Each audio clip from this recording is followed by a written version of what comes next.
Noticing distracting screen flickering when using your Nintendo Switch as a handheld? Try these troubleshooting tips.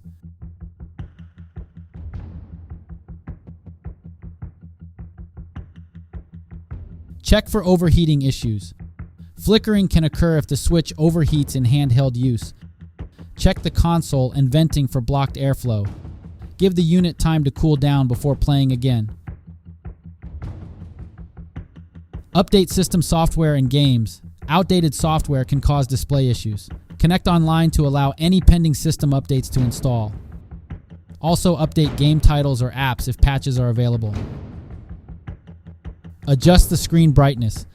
Navigate to system settings, then screen brightness and lower the lighting intensity.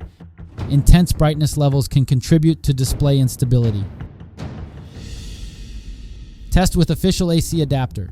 Use the official Switch AC power adapter while testing handheld mode. Third-party adapters may supply inconsistent power output, causing problems. Contact Nintendo support. If flickering persists even in the main menu, it likely indicates a hardware defect covered by warranty. You can contact Nintendo to initiate a warranty repair case.